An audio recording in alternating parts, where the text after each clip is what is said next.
Okay, I'm going to talk about the Amazons, and I'm reading from Diodorus Siculus's Library of History, Book 2. We're going to start on page 245. But now that we have examined these matters, it will be fitting, in connection with the regions we have mentioned, to discuss the account which history records of the Amazons who were in Libya in ancient times. For the majority of mankind believed that the only Amazons were those who are reported to have dwelt in the neighborhood of the Thermodon River on the Pontus. But the truth is otherwise, since the Amazons of Libya were much earlier in point of time and accomplished notable deeds. Now we are not unaware that um, to many who read this account, the history of this people will appear to be a thing unheard of and entirely strange. For since the race of these Amazons disappeared entirely many generations before the Trojan War, whereas the women about the Thermodon River were in their full vigor a little before that time, it is not without reason that the later people who were also better known should have inherited the fame of the earlier, who are entirely unknown to most men because of the lapse of time. For our part, however, since we find that many earlier poets and historians mention of them, we shall endeavor to recount their deeds in summary, following the account of Dionysius, who composed a narrative about the Argonauts, and Dionysus, and also about many other things which took place in the most ancient times. Now, there have been in Libya a number of races of women who were warlike and greatly admired for their manly vigor. For instance, tradition tells us of the race of Gorgons, against whom, as this account is given, Perseus made war. A race distinguished for its valor, for the fact that it was the son of Zeus, the mightiest Greek of his day, who accomplished the campaign against these women, and that was his greatest labor, may be taken by any man as proof of both the preeminence and the power of the women we have mentioned. Furthermore, the manly prowess of those of whom we are now about to write presupposes an amazing preeminence when compared with the nature of the women of our day. We are told, namely, that there was once in the western parts of Libya, on the bounds of the inhabited world, a race which was ruled by women, and followed in a manner of life unlike that which prevails among us. For it was the custom among them that the women should practice the arts of war, and be required to serve in the army for a fixed period, during which time they maintained their virginity. Then, when the years of their service in the field had expired, they went into the men for the procreation of children, but they kept in their hands the admiration of the magistracies and of all the affairs of the state. The men, however, like our married women, spent their days about the house, carrying out the orders which were given them by their wives, and they took no part in military campaigns or in the office or in the exercise by free citizenship in the affairs of the community by virtue of which they might become presumptuous and rise up against the women. When their children were born, the babies were turned over to the men, who brought them up on milk and such cooked foods as was appropriate to the age of the infants. And if it happened that a girl was born, its breasts were seared, that they might not develop at the time of maturity, for they thought that the breasts, as they stood out from the body, were no small hindrance in warfare, and in fact, it is because they have been deprived of their breasts that they are called by the Greeks Amazons. As mythology relates, their home was on an island, which, because it was in the west, was called Hespera, and it lay in the marsh Tritonus. This marsh was near the ocean which surrounds the earth and received its name from a certain river Triton, which emptied into it, and the marsh was also near Ethiopia, and that mountain by the shore of the ocean, which is the highest of those in the vicinity, and impinges upon the ocean, and is called by the Greeks Atlas. The island mentioned above was of great size and full of fruit bearing trees of every kind, from which the natives secured their food. It contained also a multitude of flocks and herds, namely of goats and sheep, from which the possessors received milk and meat for their sustenance. But um, grain the nation, grain the nation used not at all, because the use of the fruit of the earth had not yet been discovered among them. The Amazons, then, the account continues, being a race superior in valor and eager for war, first of all subdued all the cities on the island except the one called Mine, which was considered to be sacred and was inhabited by Ethiopian ichthyophagy, and was also subject to great eruptions of fire, and possessed a multitude of the precious stones which the Greeks call anthrax, sardium, and smaragdus. And after this, they subdued many of the neighboring Libyans and nomad tribes, and founded within the marsh Tritonis, a great city which they named Karanesis after its shape. Setting out from the city of Karanesis, the account continues, the Amazons embarked upon great ventures, a longing having come over them to invade many parts of the inhabited world. The first people against whom they advanced, according to the tale, was the Atlanteans, the most civilized men among the inhabitants of those regions, who dwelt in a prosperous country and possessed great cities. It was among them, we are told, that mythology places the birth of the gods. In the regions which lie along the shore of the ocean, in this respect, agreeing with those among the Greeks who relate legends, and about this we shall speak in detail a little later. Now, the queen of the Amazons, Myrina, collected, it is said, an army of 30,000 foot soldiers and 3,000 cavalry, since they favored uh, to an unusual degree the use of cavalry in their wars.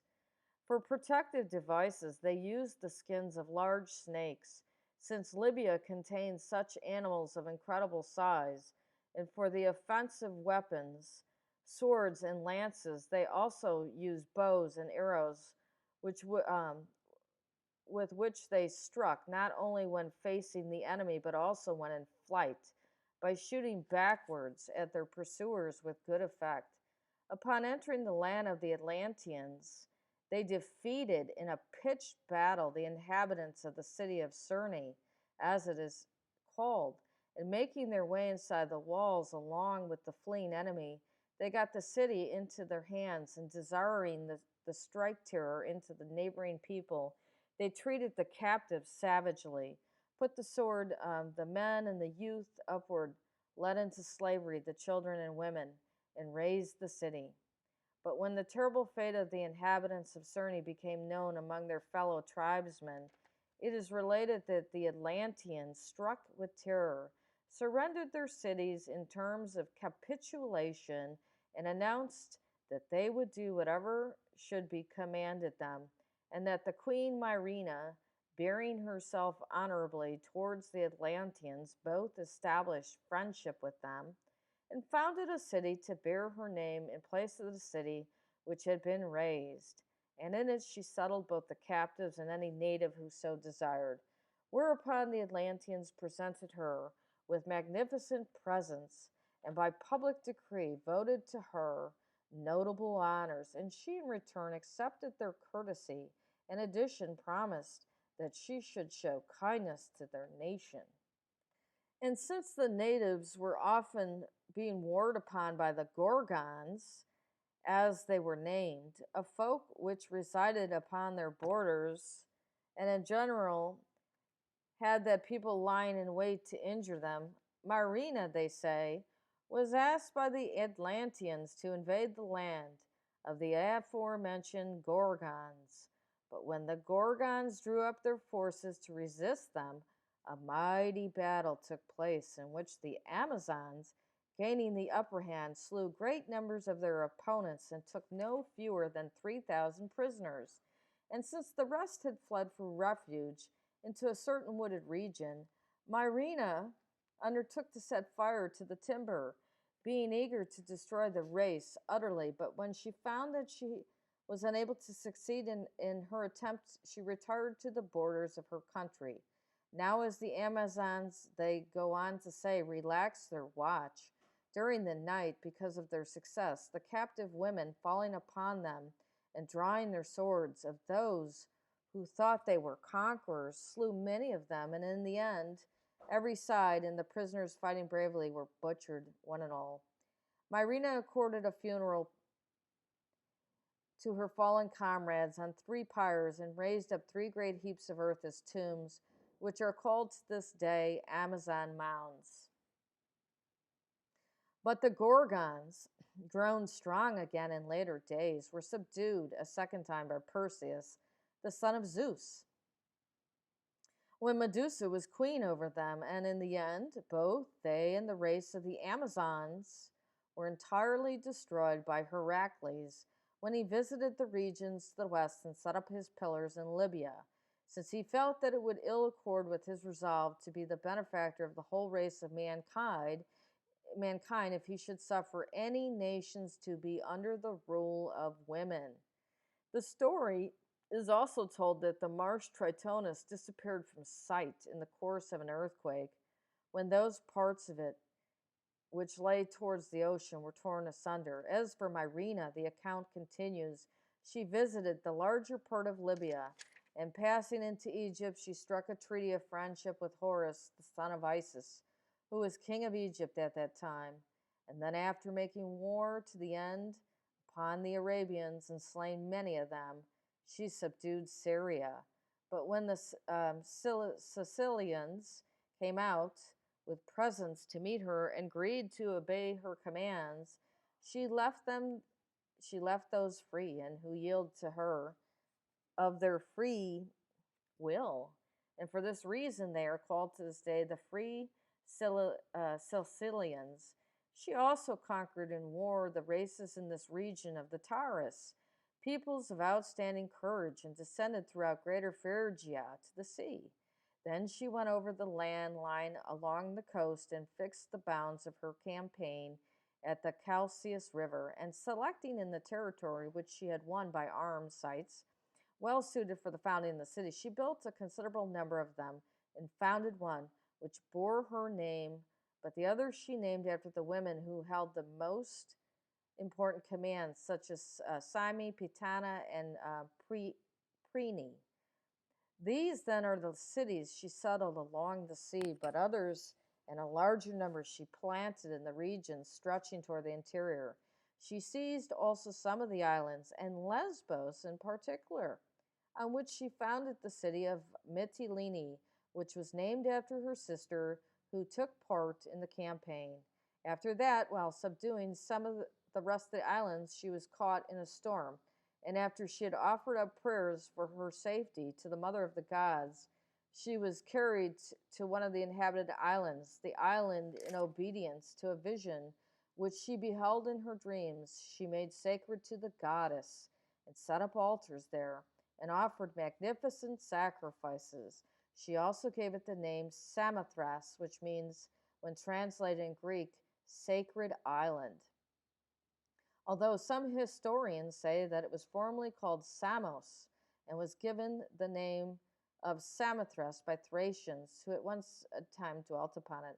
However, after the Amazons had returned to the continent, the myth relates the mother of the gods, well pleased with the island, settled in it certain other people, and also her own sons, who are also known by the name of Corybantes, who their father was is handed down to the rites as a matter not to be divulged. She established the mysteries, which are now celebrated on the island, and ordained by the law that the sacred area should enjoy the right of sanctuary. Okay, So this goes on, and it talks about the Scythians, and some of the Amazons went to there. There was another battle with some other people, um, but the Amazons finally withdrew into Libya, and some of them eventually fought along with the Trojans.